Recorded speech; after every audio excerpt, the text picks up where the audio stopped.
دوسری توحید کی قسم میں توحید الوہیت یا توحید عبادت. توحید عبادت کہتے ہیں کہ عبادت کے جتنے مراسم، جتنے طور طریقے اللہ اور اس کے رسول نے امت کو بتائے، وہ خالصتاً مطلقاً اللہ رب العالمین کے لیے کرنا، یہ توحید عبادت یا توحید الوہیت کہلائے گی. جیسے نماز، روزہ، زکوٰۃ، حج، قربانی، طواف، امید، خوف، پکارنا، الدعاء هو العبادہ.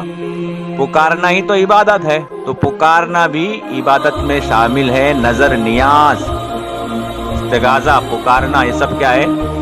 عبادت ہے، اور یہ خالصتاً مطلقاً اللہ رب العالمین کے لیے ہی جائز ہے. کسی قبر سے، کسی شجر سے، کسی حجر سے، کسی پیڑ سے، کسی بزرگ کی قبر سے یہ سوال کرنا کہ اولاد دو، روزی دو، اور اپنی نواز جو بے روزگار ہیں ان کو روزگار عطا فرمائیے، جھولی خالی ہے بھر دو، نہیں جاؤں گا تمہارے در سے، یہ کیا ہے؟ یہ سب شرک کے اسباب ہے. یعنی سب شرک کا عقیدہ ہے، کیونکہ اللہ رب العالمین زندگی موت کا مالک ہے. سورہ یونس آیت نمبر 31 اور سورہ مومن آیت 88-89 میں آپ مطالعہ کر لیجئے. اے نبی ان سے پوچھو زمین اور آسمان کا مالک کون؟ آسمان سے کون بارش برساتا ہے؟ کون زندوں کو مردہ اور مردوں زندہ کرتا ہے؟ زمین سے کون اناج اگاتا ہے؟ تو کہیں گے سیقون اللہ افلا تعقلون. کون کہیں گے؟ مشرکین مکہ کہیں گے سیقون اللہ. یعنی توحید ربوبیت میں ان کا کوئی ثانی نہیں تھا، ربوبیت میں پختہ تھے. سارا جھول توحید الوہیت اور توحید اسماء صفات کا، یعنی وہ اللہ کی عبادت میں اوروں کو شریک کہتے تھے اور کہتے تھے کیا؟ ہؤلاء شفاعۃ عند اللہ. ہم ان کی عبادت نہیں کرتے مگر اس لیے کہ یہ ہم کو اللہ کے قریب کر دے.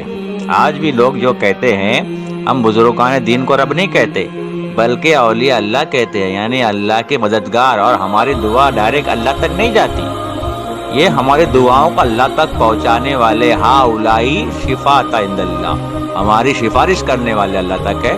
اللہ ہماری سنتا نہیں اور ان کی موڑتا نہیں، یعنی ان کی ٹالتا نہیں ہے. اللہ جبرن پر کام کرواتے ہیں، اس لیے ہم ان کو خوش کرتے ہیں، ان کی قبروں پر نظر و نیاز کرتے ہیں، جانور ذبح کرتے، ان کی قبروں کا میلہ اور ٹھیلا کرتے تاکہ یہ ہم سے خوش ہو جائے اور ہمارا کام کروا لے اللہ سے. کوئی بھی مشرک قبر کو پوجنے والا قبر والے کو رب نہیں مانتا بلکہ کیا مانتا ہے؟ رب قبر والے کو رب کا دوست ہی مانتا ہے، اور یہ سمجھتا ہے کہ یہ قبر والا زندہ میرے سارے کام سمجھتا ہے اور میرے کام سارے اللہ سے کروا سکتا ہے. یہ عقیدہ رکھتا ہے. یہ عقیدہ تو مشرکین مکہ رکھتے تھے. یہ توحید عبادت. نماز کس کے لیے؟ اللہ کے لیے. لوگوں نے مارکیٹ میں نکالی ہے صلاۃ غوثیہ، غوث پاک کے لیے نماز.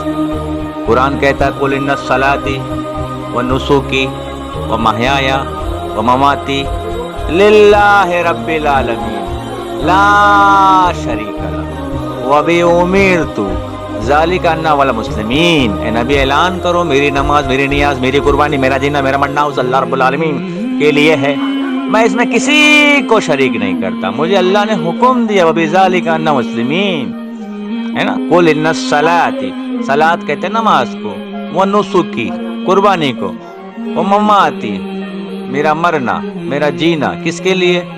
اللہ رب العالمین کے لیے. تو روزہ کس کے لیے؟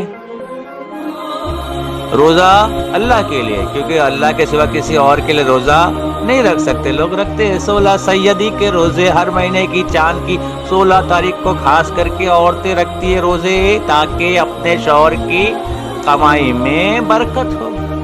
اس لیے روزہ اللہ کے لیے تھا. کس کے لگ رہی ہے؟ سیدی کو راضی کرنے کے لیے. 16 سیدی تھے، پتہ نہیں کون سے تھے، لیکن خاص کر کے دیکھا جائے گاؤں دیہات میں اور شہروں میں بھی پایا جاتا ہے کہ لوگ رکھتے ہیں 16 سیدی کے روزے. تو یہ شرک ہے. پکارنا، پکارتے صاحب قبر کو یا علی مدد اور یا غوث کے نعرے سنے نہیں؟ ہماری مدد کیجئے، اگنی یا اگنی اگنی کرتے سنے کہ نہیں سنے؟ یہ کیا ہے؟ پکارنا. دعا هو العبادت. اللہ کہتا پکارو میں تمہاری پکار کو سنتا ہوں. قرآن کہتا ہے نبی جب تیرے بندے مجھ سے میرے بارے میں سوال کرے تو کہہ کہ میں ان کے قریب ہوں، نانو اقرب حبل من الورید، میں تمہاری شہر سے زیادہ قریب ہوں اور میں ہر پکارنے والی پکار کو سنتا ہوں.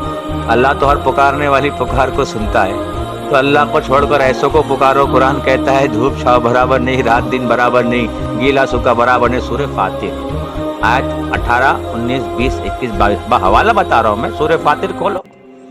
آیت 19 سے پڑھو، 18 سے پڑھو، 18 19 20 21 22 پڑھو آیتیں، کیا لکھا اللہ؟ اللہ کہتے دھوپ چھاؤں برابر نہیں، رات دن برابر نہیں، گلے سوکھا برابر نہیں، زندہ مردہ برابر نہیں۔ اللہ جس کو چاہے سنا دے، اور اے رسول تو انہیں نہیں سنا تو جو قبروں میں مدفون ہے۔ جو ایک بار اللہ کے پاس گئے وہ لوگ نہیں سن سکتے، برزخ کی زندگی میں تمہیں اس کا شعور نہیں، تو ایسوں کو پکارو۔ اللہ کہتا ہے تمہاری پکار قیامت تک جواب نہیں دیں گے، اور اللہ کہتا ہے ان کو مت پکارو، مجھ کو پکارو، میں تمہاری پکار کو سنتا ہوں۔ تو پکارنا کیا ہے؟ عبادت ہے، اور اللہ کے چھوڑ کر کسی اور کو پکارا جائے ما فوق الاسباب کے تحت، تو یہ کیا ہوگا؟ شرک ہوگا۔ عبادت کس کے لیے، قیام کس کے لیے، رکوع کس کے لیے، سجدہ کس کے لیے؟ خالص مطلق اللہ کے لیے، اللہ کے علاوہ کسی اور کے لیے کرے تو کیا ہوگا؟ شرک ہوگا۔ یہ توحید کی دوسری قسم ہے۔